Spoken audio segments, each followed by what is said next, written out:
Vamos ter a oficina Modelagem, Desenvolvimento e Validação de Dispositivos Médicos, utilizando os processos da indústria 4.0 com Marcos e Júlio. Bora? Se quiser outro microfone, Júlio. Boa tarde, pessoal. Só explicando um pouquinho aqui como que a gente vai fazer a nossa oficina, certo? Durante a oficina a gente vai fazer uma atividade prática e eu vou pedir que fique de 2 em 2, certo? De preferência esses dois não fiquem juntos. Que é um pouco injusto.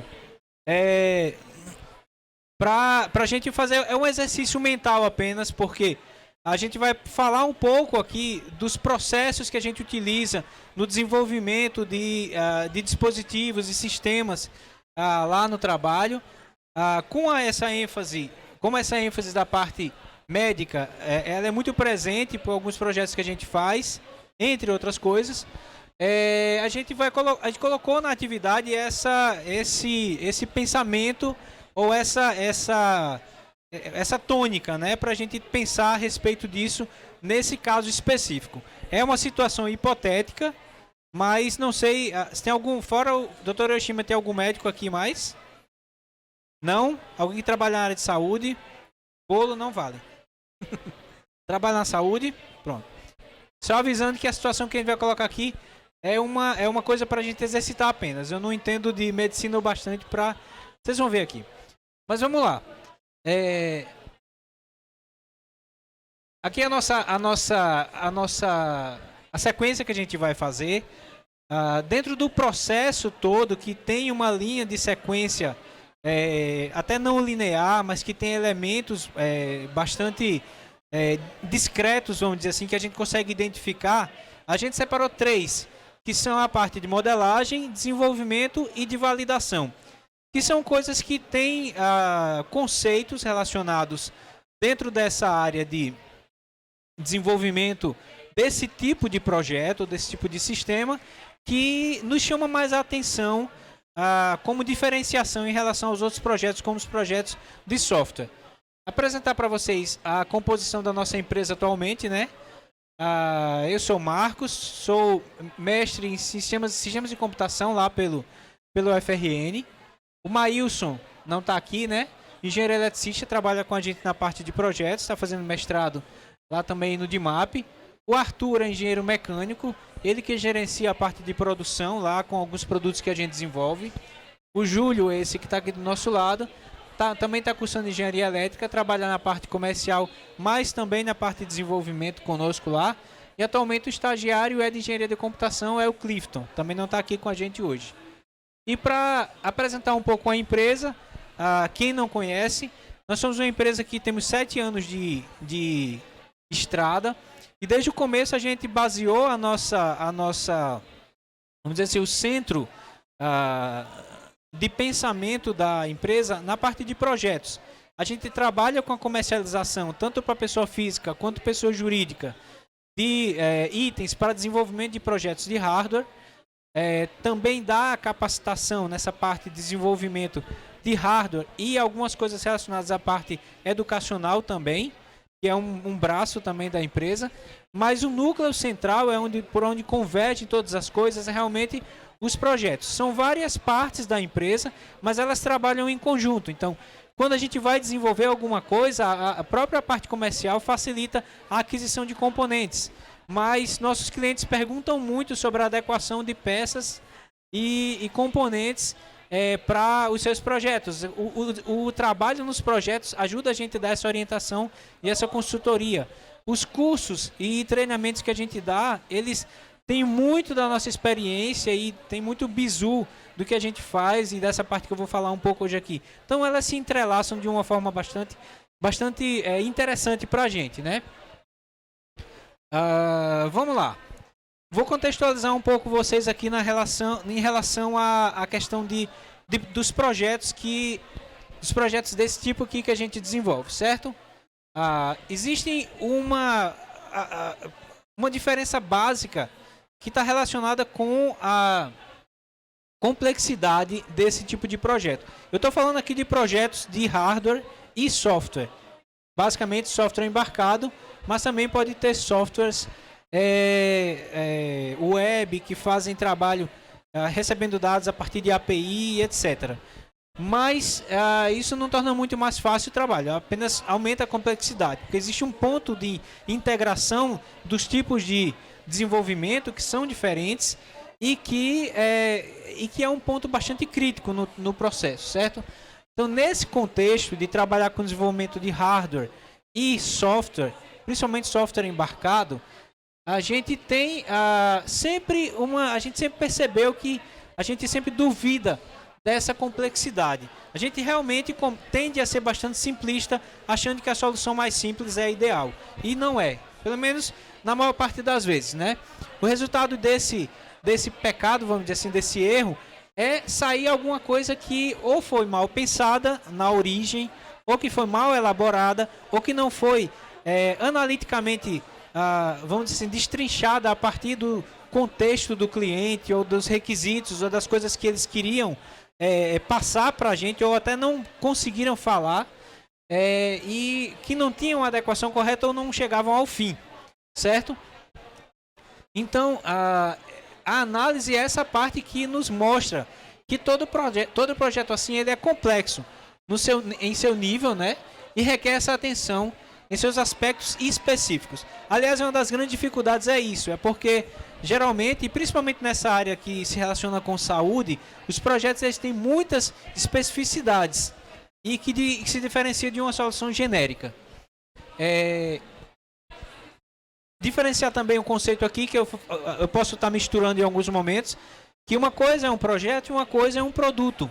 Se eu vou fazer uma coisa para venda, ele tem outras implicações que tem relação com questões de comunicação, enfim, tem outras coisas que eu preciso colocar, ou de pensar design de uma forma diferente, de fazer pesquisa de mercado. Então nem todo produto que eu estou pensando ele vai ser basicamente um projeto, e nem todo projeto ele vai virar um produto em si, certo? Para um bom desenvolvimento é preciso estabelecer um fluxo estratégico que faça sentido para o tipo de projeto e ofereça ao desenvolvedor uma forma de mensurar o tempo e o custo de desenvolvimento. Está aqui o doutor Hiroshima que não deixa eu mentir, mas a dificuldade de estabelecer uma data para entregar alguma coisa. Quando se fala, hoje em dia, sempre se escuta falar metodologias ágeis ou metodologias que vão estar trabalhando com sprints de tempo e tudo mais. Nesse aspecto aqui, ou nesse tipo de projeto aqui, ele tem uma diferença muito grande que dificulta para a gente dizer com clareza ou dizer com certeza um tempo certo, ou pelo menos se eu não tenho nenhuma experiência passada com aquilo ali, algo que indique para mim quando aquilo pode ser entregue ou terminado. E o desenvolvimento, quando ele envolve um ponto de desenvolvimento de hardware, ele precisa ser bem elaborado, porque mandar fazer uma placa fora daqui ou fora do Brasil, ela chegar depois de 15 dias, um mês, e chegar com erro, vai me trazer um prejuízo muito grande de tempo, de dinheiro e de aborrecimento, e é um desgosto muito grande. O bom desenvolvedor precisa saber equilibrar tanto funcionalidade como necessidade. Isso acontece no desenvolvimento de software, mas nesse desenvolvimento aqui, por causa dessa complexidade associada, isso é muito importante. O que eu quero dizer com isso? Eu posso pensar uma solução que ela tenha uma completude imensa, ou que ela possa responder a todas as necessidades que eu ache que precisem ser respondidas. Mas algumas implementações, elas se tornam tão inviáveis, e a questão é que 1, 2, 3, 4 pontos de funcionalidade que eu adiciono, eles não têm um crescimento linear de tempo ou de esforço. Sempre é um pouco mais, vamos dizer, é um crescimento que ele não segue uma função linear, ou seja, se eu demoro 3 meses para desenvolver alguma coisa que tem 3 funcionalidades, não quer dizer que se eu colocar mais uma, eu vou desenvolver em 4, eu posso demorar muito mais, dependendo da inter-relação entre as funcionalidades do hardware e do software, certo? E o clichê básico que é aprende-se a desenvolver desenvolvendo. Não tem jeito. Tem coisa que é de experiência, tem coisa que não dá para saber. Posso passar a tarde inteira explicando, mas vai sempre acontecer alguma coisa que você vai entender que é elemento, vamos dizer assim, específico do seu projeto, certo?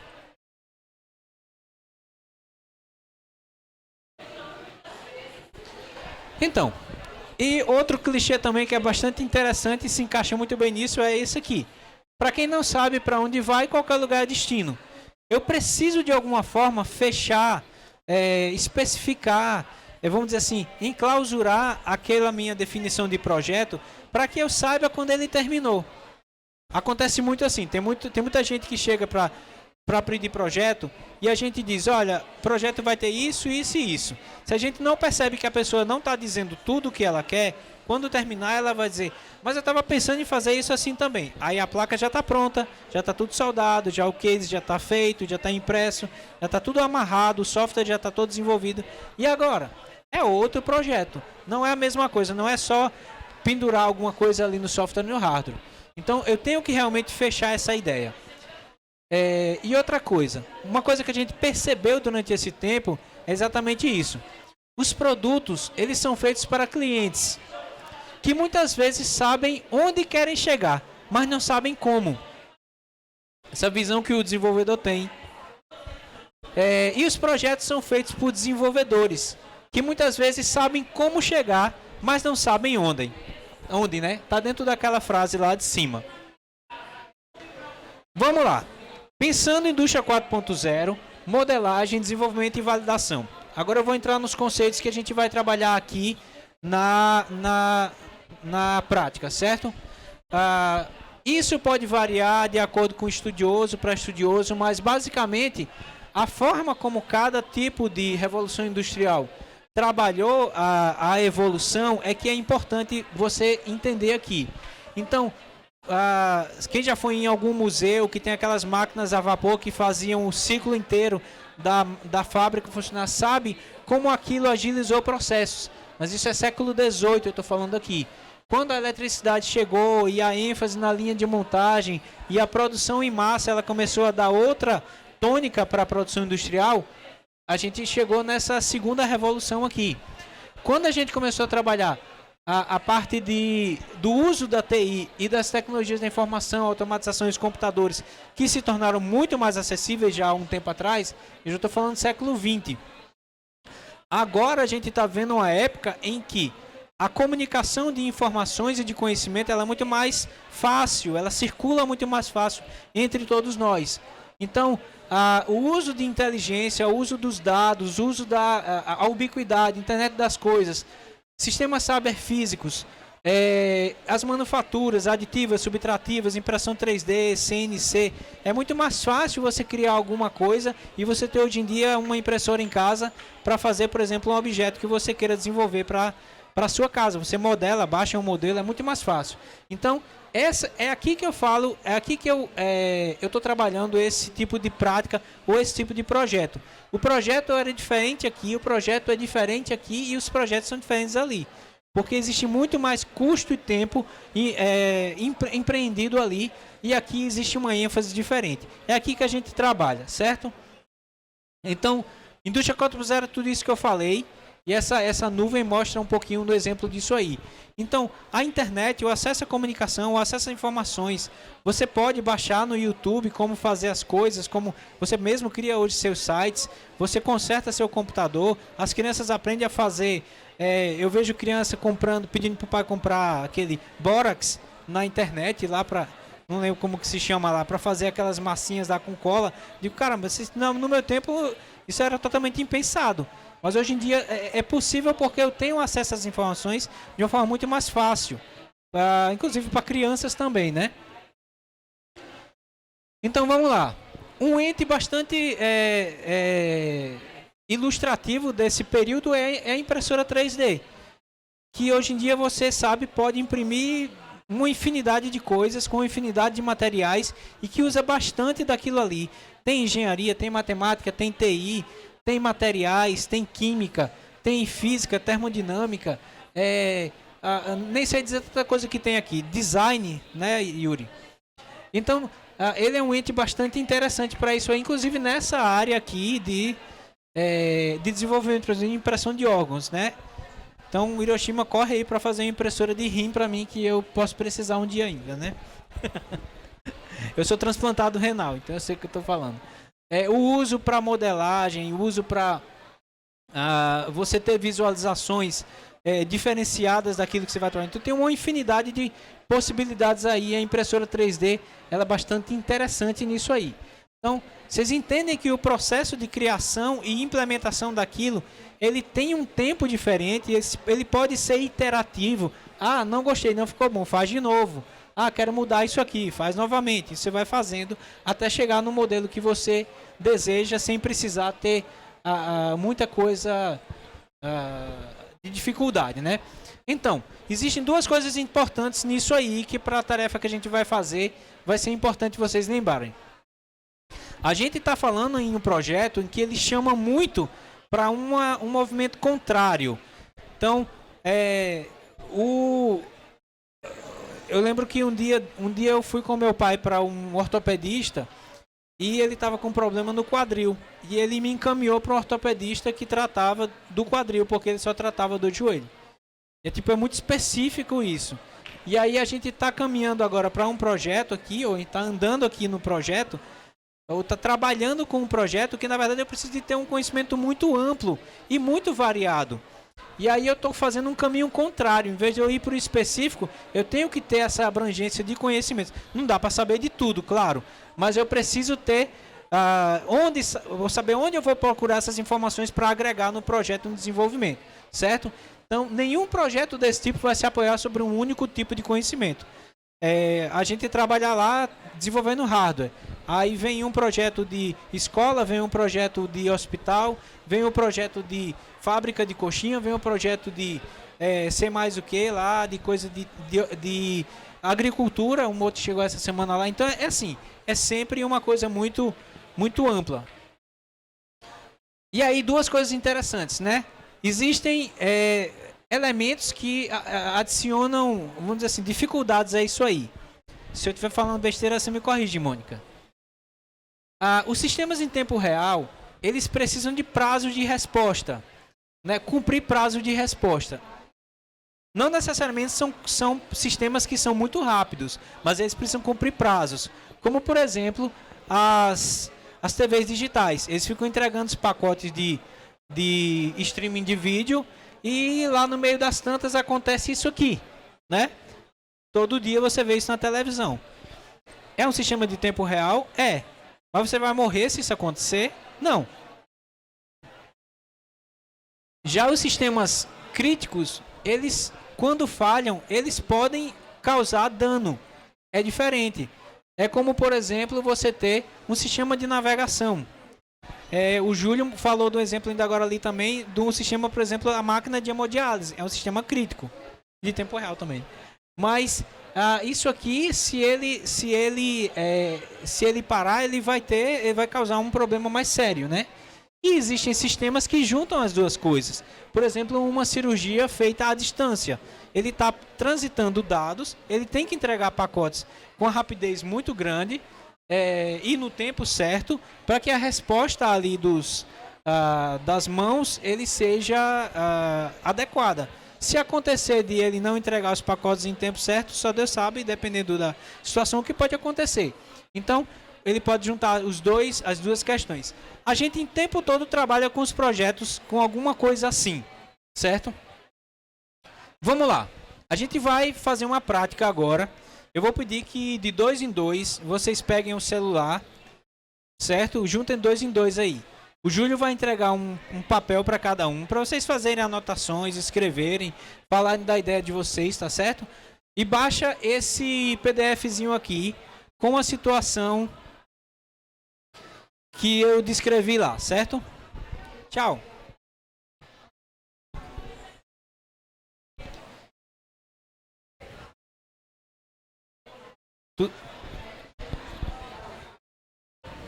Nesse link aqui.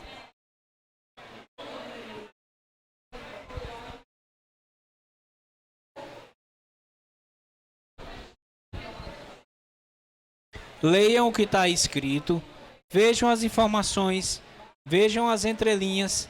É uma situação hipotética, mas eu quero que vocês extraiam informações a partir daí para o que vocês vão desenvolver aqui durante a prática.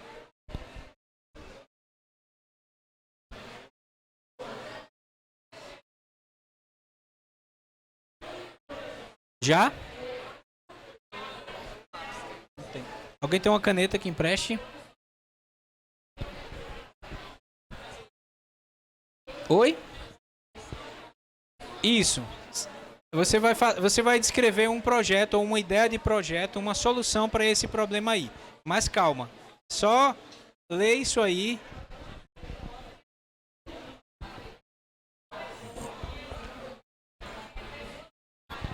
Pronto, esse é o problema, certo?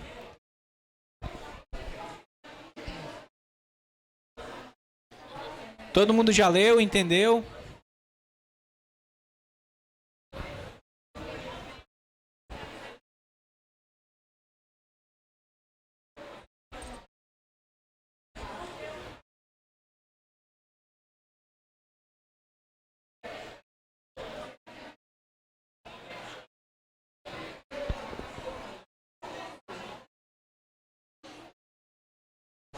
Eu não posso dar dica.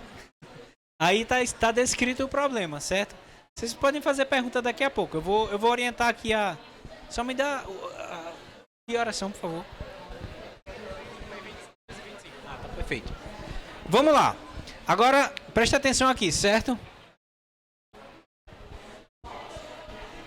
É claro que é um processo bem mais complexo. Eu falei no começo. Eu pesquei 3 etapas que eu acho interessantes e que são bastante...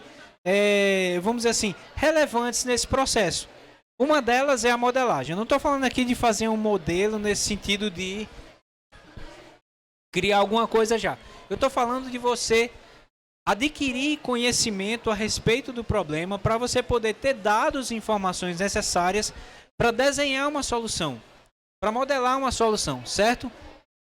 Então, você vai descrever aspectos pertinentes a essa solução e que englobem e forneçam uma resposta viável e satisfatória. A chave dessa etapa aqui é essa questão da viabilidade.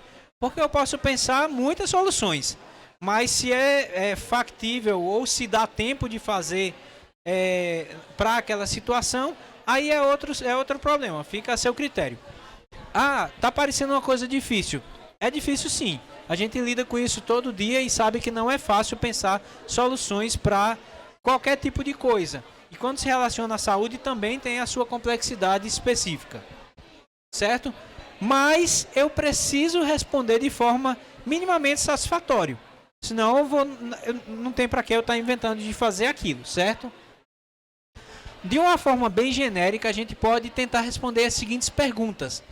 Quais as principais funções que eu vou tentar, as principais questões que eu quero resolver pela minha solução, certo? Vocês entenderam aí a situação do rapaz, né? Então, o que é que eu quero resolver ali?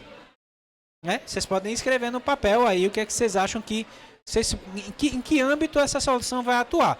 Você pode atuar de diversas maneiras. Vocês podem criar alguma coisa, vocês podem criar um dispositivo, vocês podem usar algum tipo de alerta, vocês podem inventar muita coisa aí, certo? Ainda está obscuro, eu tô vendo o rosto de vocês meio estranho. É assim mesmo. A nossa cara quando o pessoal chega com os projetos lá mesmo.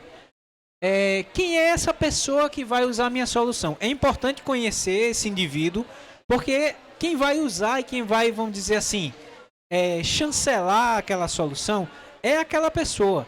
Se você não conhecer, se você não entender aquilo lá como sendo algo destinado àquele indivíduo, dentro vamos dizer assim, da completude de quem é aquela pessoa, não adianta que você não vai fazer uma coisa, vamos dizer assim, que funcione bem.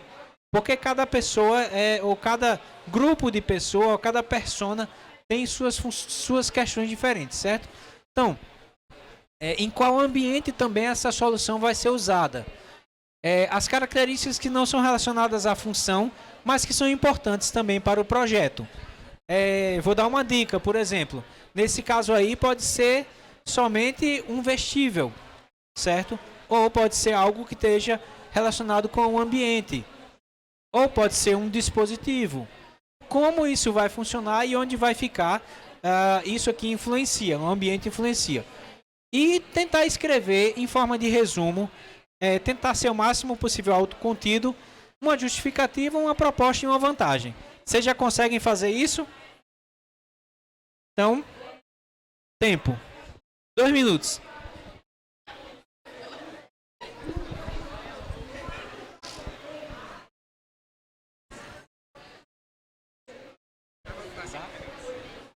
Júlio está dizendo que dá para fazer em 3 minutos, então.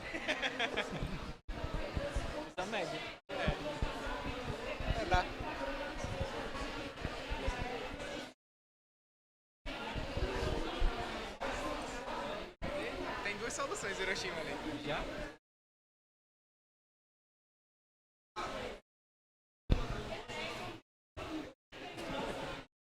Segura aí.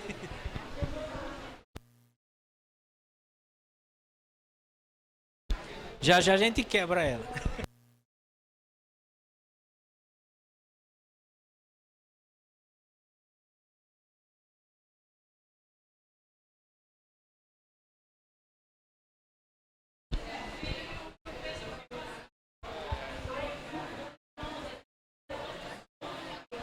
Vou levar o microfone pro pessoal, tá? Vocês querem fazer alguma pergunta? Que possa ajudar. Acho que ali tá com uma cara de dúvida. Alguém tem alguma dúvida? Alguém quer falar Alguma já? coisa que possa iluminar algum... Não, né? Tá certo. O pessoal tá tranquilo. Posso continuar? Vamos lá. Erros que você tem que evitar numa etapa como essa. Querer resolver todos os problemas ou querer resolver só um caso específico.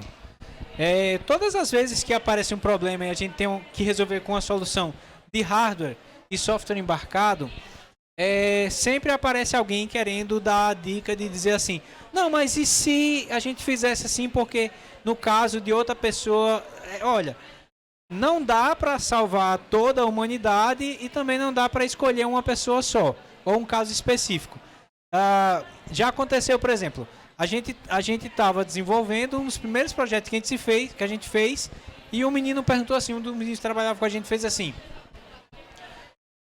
o projeto ele mandava os dados via GSM, né, via 3G. E aí ele falou assim, olha, esse ia funcionar em caminhões e a maioria dos caminhões transitavam entre Mato Grosso e o norte do Brasil. E aí ele disse, ali tem uma grande parte que não tem área de cobertura de 3G. Aí a pessoa perguntou assim, e aí o que é que a gente vai fazer? Eu disse, a gente não vai fazer nada. Porque se eu for tentar resolver todo o problema de cobertura GSM no Brasil para poder fazer o projeto não vai sair nunca. Então não tem realmente coisa que não dá para você resolver. Então, para aquele tipo de... O que acontecia era salvar os dados, tentar enviar em outro momento, mas não dá para resolver aquilo lá, né? Ou perguntas tipo assim, alguns clientes dizem assim, como é que eu faço para desenvolver o meu projeto e fazer com que o dispositivo informe quando ele perder a conexão? Aí eu fiz assim, o dispositivo não pode informar quando ele perder a conexão, porque ele perdeu a conexão que ele usaria para avisar qualquer coisa. Então, não dá para resolver todas as perguntas, vamos dizer assim, que acontece. Outra coisa que é muito interessante e que, pelo menos, quando a gente vai participar de hackathon ou desenvolvimento rápido de soluções, alguma coisa assim, sempre o pessoal coloca isso aqui. Ou TCC também, o pessoal em TCC gosta muito de falar. Vamos fazer assim porque é uma solução de baixo custo. Para mim, pessoalmente, desenvolvendo essa parte de hardware, esse ponto é extremamente negativo para o projeto. Porque eu não preciso dizer nem que é de baixo custo, nem que é de alto custo. O que precisa acontecer ali é que o custo seja adequadamente calculado. Então, eu só sei dizer que aquilo realmente vale o que vai ser pago por ele quando eu justifico aquilo ali. Então acontece que as pessoas querem colocar uma solução maravilhosa dentro de dispositivos muito baratos e eles não conseguem entregar essa solução de forma satisfatória e acaba fazendo um projeto que é totalmente fora de contexto, certo? Então, dizer que a solução é de baixo custo não é um ponto positivo para mim em local nenhum. Tem que ser uma coisa que realmente faça sentido. E outra coisa, ignorar também, nesse momento de modelagem, ignorar que o usuário vai também usar isso de maneira errada. O Júlio estava me lembrando de um projeto que a gente fez que a pessoa que utilizava pressionava botões no projeto, no dispositivo, e a pessoa carregava peso.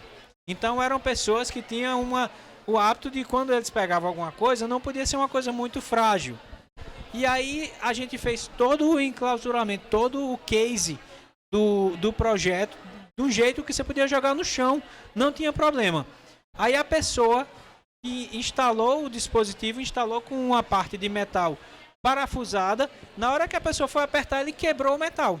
Ou seja, não é a nossa culpa, mas realmente a gente tem que lembrar também a pessoa, isso não pode ficar, deixar isso ignorado, certo? Aí vem a etapa de desenvolvimento, que é uma das outras etapas também que tem coisas bastante interessantes e inerentes a isso aí. Por que tem aqui um desenho de uma criança? Eu achei muito interessante, porque esses dias eu estava vendo um vídeo de uma criança e a mãe e a psicóloga falando para a mãe não interferir no que ela estava fazendo. Nessa parte de indústria 4.0, essa tônica do faça você mesmo, ela está muito ligada ao aprendizado com os erros. E a criança que ela sabe que um objeto menor, ele consegue se equilibrar em cima do objeto maior, ela descobriu isso tentando, e errando e acertando.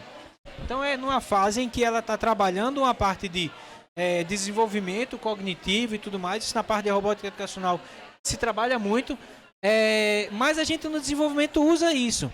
É de tipo você pensar que você vai unir um monte de dispositivos ou pensar uma solução, mas acontece que você precisa no desenvolvimento pensar de uma forma cíclica. E a indústria 4.0 ela nos ajuda a fazer isso. De pensar um protótipo básico, iterar isso aí de uma forma que eu possa refazer 1, 2, 3, no máximo, o que o tempo permita, certo? Para que eu possa ter uma solução que ele não tenha rebarbas, tá certo? É possível criar, por exemplo, quando eu faço com impressão 3D. Isso aqui é os bonequinhos que os meninos imprimem lá para testar material, temperatura, a impressora. A impressora está dando tal coisa. Aí testa lá o bonequinho, quebrou, tem uns fiozinhos que ficam aqui, a quantidade de fios ali indica uma coisa, muda a temperatura, muda isso, muda a camada, muda tal. A impressão 3D permite fazer isso. Então, um exemplo bastante interessante desse tipo de coisa. Por quê? Não é só, tá dando errado, eu vou tentar. Não. Você vai tentar analisar, você vai tentar procurar fontes para saber o que seu projeto está dando errado. E você vai nessa análise conseguir trabalhar essa parte de desenvolvimento a partir das informações da modelagem de uma forma mais interessante. Então, não é um tiro só que você tem. É cíclico. Ele começa, você tem testes básicos que você aprende a fazer, dispositivos para, por exemplo, vamos criar um dispositivo que faz leitura de 5 sensores diferentes. Às vezes, pela própria experiência, a gente já sabe o que não vai dar certo ou o que vai dar certo. Mas, normalmente, a gente põe tudo numa placa de prototipagem e testa. Executa, envia os dados, trabalha com a manipulação desses dados, vê a quantidade de memória que está sendo usado, vê como é que vai ser a API, vê como é que esses dados vão ser recebidos, vê se não vai ter problema de transmissão, vê a questão de bateria, etc, etc. Então, é um ciclo que a gente faz no desenvolvimento e que às vezes acontece muito rápido. Com mais experiência, a gente vai fazendo e refazendo com mais rapidez, às vezes num dia só, várias vezes. Por exemplo, para esse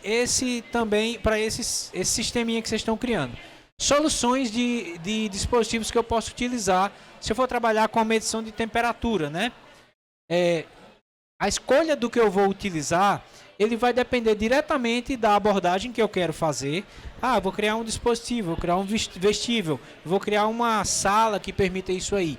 Eu vou escolher qual dispositivo eu vou utilizar, a partir da minha abordagem. Então eu tenho sensores pequenos, sensores de ambiente, sensores que leem altas temperaturas, sensores que são à prova d'água, câmeras infravermelho, sensores que medem temperatura com infravermelho à distância. Vai depender da abordagem. Disso aí vai depender a precisão, vai depender o tipo de solução que eu estou criando, e aí eu vou escolher de acordo com a minha solução, o que é que eu pensei, o que é que eu modelei para aquilo lá, certo? O que que implica isso aí? Quando a gente trabalha com desenvolvimento de hardware, tipo, isso aqui é um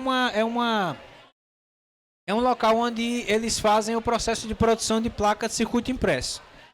A gente fazer aquilo lá, porque a gente precisa miniaturizar, até chegar ao ponto desse processo, você desenvolver essa placa e mandar para fazer aqui e vir tudo certinho, tem passado por várias iterações nesse desenvolvimento, certo?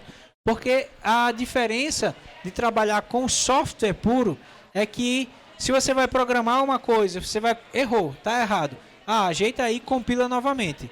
Ou então, criei um aplicativo. Hoje baixaram 100 pessoas, baixaram o aplicativo lá na Play Store. Amanhã 1 milhão de pessoas. Quantos aplicativos você criou? Você criou só um. Mas isso aqui, fazer 10, fazer 100, fazer 1000, tem uma diferença bastante razoável. Certo? Então eu não posso chegar nesse ponto aqui como se eu pudesse, deu errado, vamos fazer de novo. É um custo de tempo, e aí na parte dos processos de desenvolvimento, o quesito qualidade, ele fala muito alto. Então eu tenho que ter cuidado com isso, porque não é só o tempo, o prazo ele chega a se submeter um pouco mais a qualidade do que a gente espera, porque a gente precisa pensar e repensar às vezes uma coisa e às vezes testa, dá errado e tem que entender por que aquilo deu errado, certo? É um pouco mais complexo. Basicamente é um processo bem típico que a gente usa. A gente vai para a ideia, faz a modelagem, faz entrevista, conversa com o cliente cliente visita a gente, faz esse processo até chegar na parte até de orçar o projeto todo, e depois eu dividir para a parte de hardware e software. Isso aqui é um elemento só da parte do processo. Isso aqui entra na parte de produto.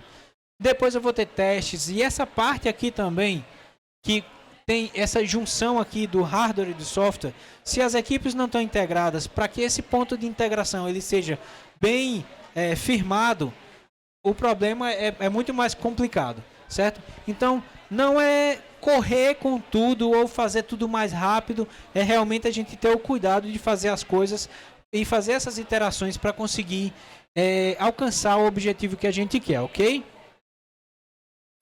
Vai lá para o papel de vocês agora. A solução que vocês têm em mente aí para o problema lá do rapaz. Descreva como é que você pretende desenvolver essa solução. Vai usar sensores, vai usar câmera, vai fazer um dispositivo, vai fazer uma roupa, vai fazer, sei lá, uma Alexa que adivinha as coisas, não sei, depende do que vocês estão pensando. Tenta escrever isso, não precisa se preocupar, porque eu sei que isso é um processo muito mais complicado do que isso aí. Mas não esqueça também de incluir quem que você vai precisar nesse processo. Você vai precisar de um médico, você vai precisar de um dermatologista, você vai precisar de um engenheiro que trabalha com hardware, descreve aí para tentar. É só para um exercício mental para que vocês tentem delinear isso aí de uma forma mais clara, ok?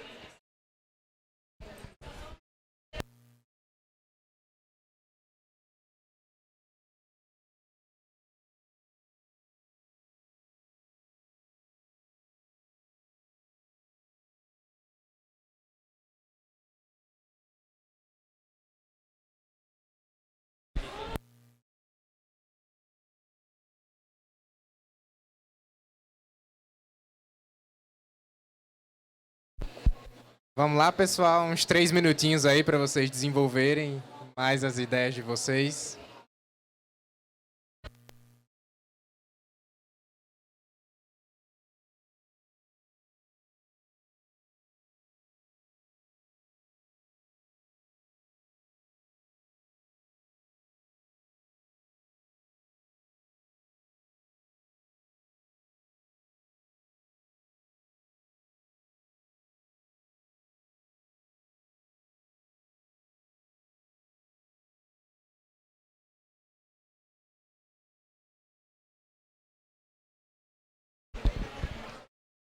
Eu vou continuar, certo?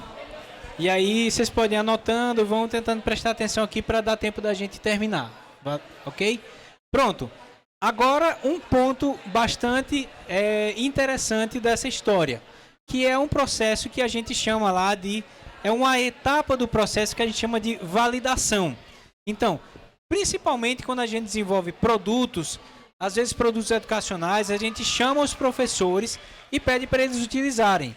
Por quê? Se eu estou desenvolvendo um produto para uma pessoa, se ela usar e disser que não presta para nada, é melhor eu deixar para lá.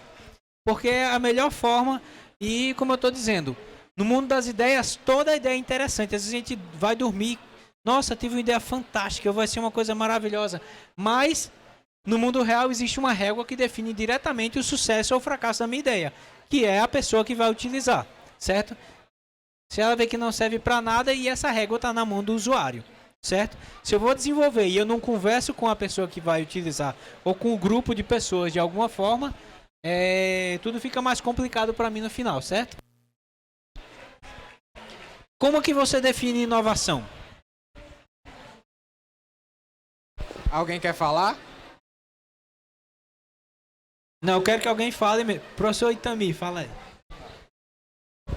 Uma definição técnica. Eu fui café com leite aqui, ela que definiu, mas eu vou falar o que ela fez. Ela pensou num vestível, né, uma pulseira. Não, mas calma, não diga sua solução agora não. Me dê essa definição aqui. A inovação, ela é um... Quer falar? Seria uma ideia construída a partir de elementos que já existem para uma função que ainda não existe. Certo. Ok. Eu não estou dizendo, eu não estou invalidando nem validando definições aqui, certo? Nem conceitos. Eu quero ouvir o que vocês acham de como vocês entendem que é inovação. Mais uma pessoa. Alguém se habilita? Aqui.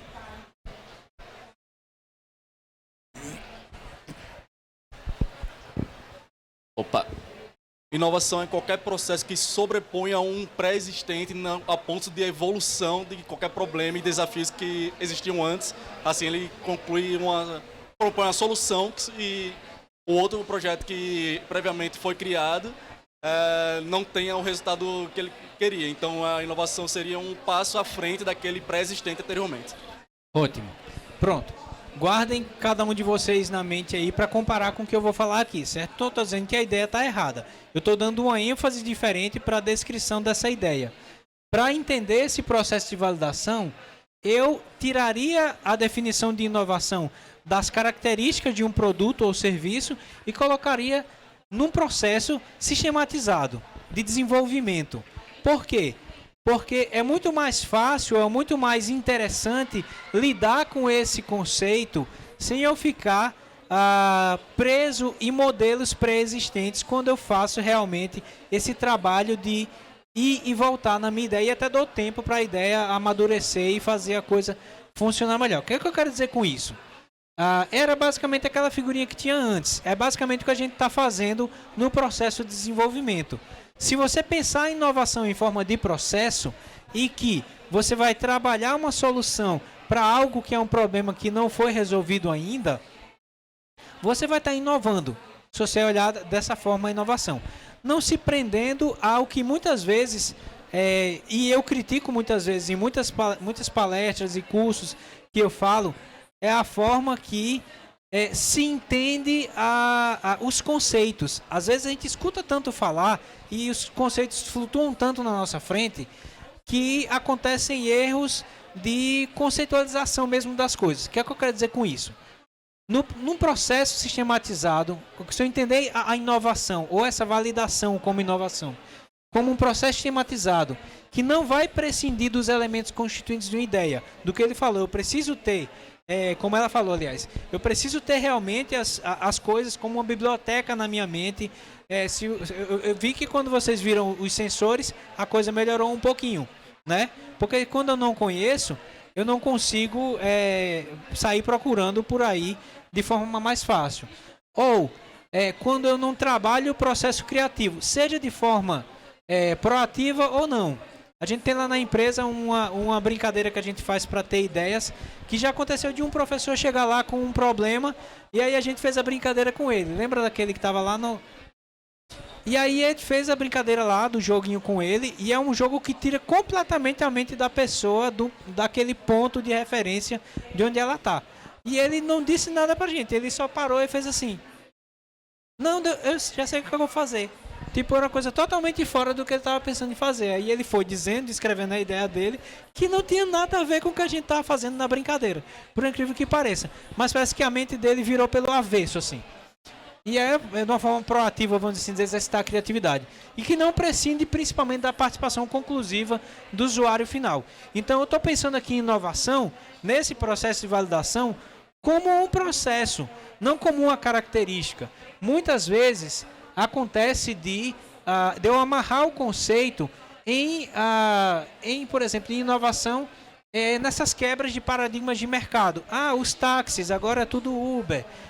Não sei o que. Então aí você vê vários modelos, vários serviços usando o mesmo modelo replicado. E a gente acha que eles estão inovando de alguma forma.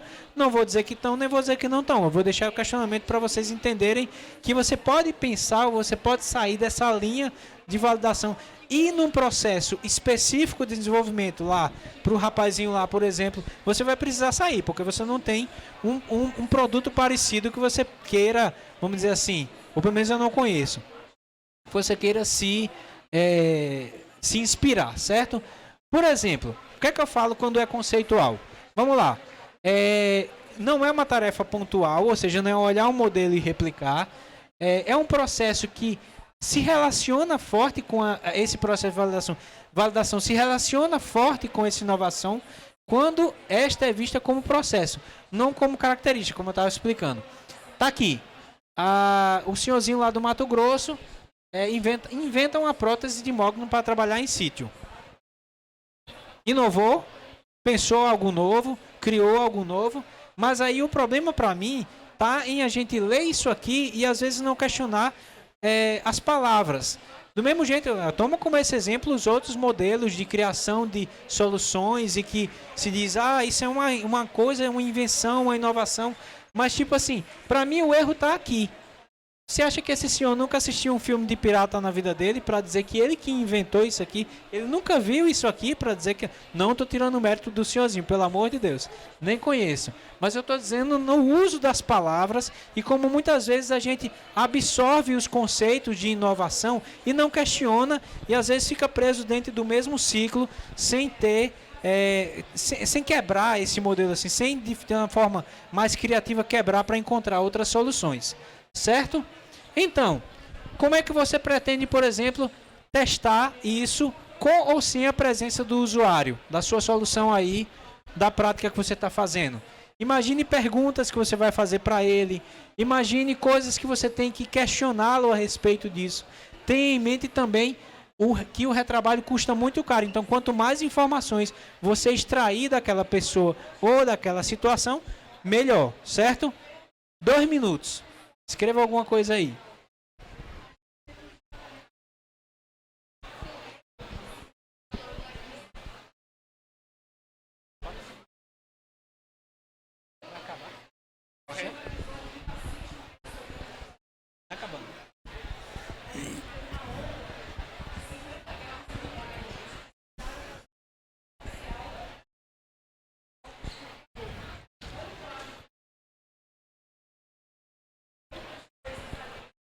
Deixei aqui como coringa quem quiser mostrar a solução, mas só vai ter 1 minuto para mostrar, certo? Quem quer ser o primeiro? Alguém quer mostrar a ideia? A dela, que ele falou. Pode ficar aí que ele leva o microfone. Pode ficar aí. Pode ficar aí.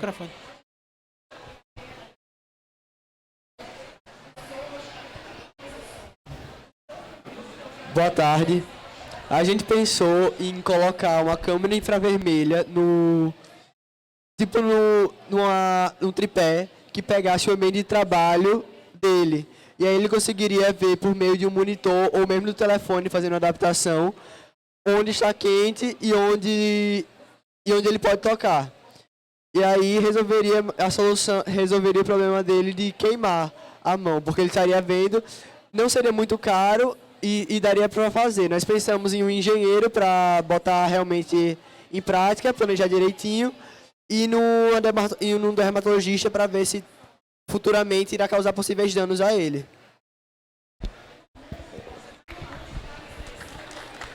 Alguém mais? Alguém mais se habilita? Mais um. Vai lá. Vai lá, rapidinho. Vai lá.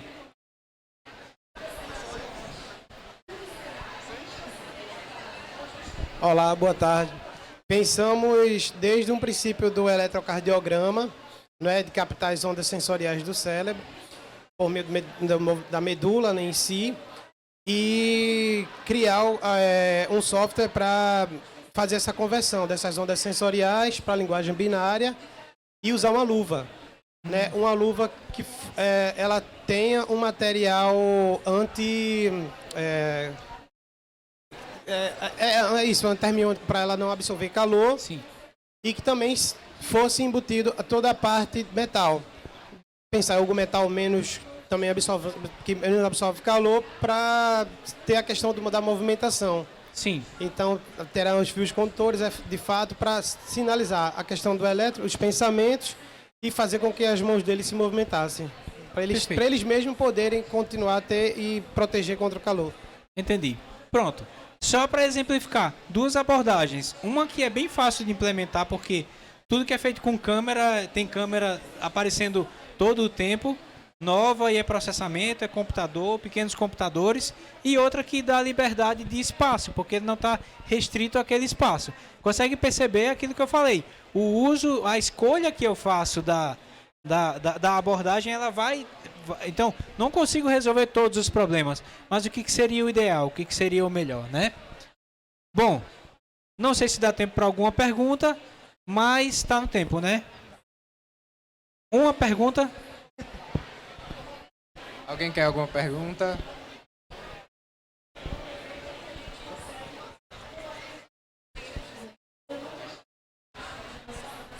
O nosso não é uma pergunta. O nosso produto seria uma pulseira com sensor de temperatura que quando esquentasse, produzisse uma vibração. Porque o nosso público seria não só o visual, como que não tem audição. E, consequentemente, né, poderia sentir. Então, seria esse a nossa solução. Sim, a mesma coisa. Já não tem a restrição de espaço também, né? Interessante. Bom... Aqui nosso contato, quem quiser conversar com a gente, ou quiser conhecer um pouco mais a empresa, obrigado. Espero que vocês tenham gostado da provocação e até a próxima oportunidade.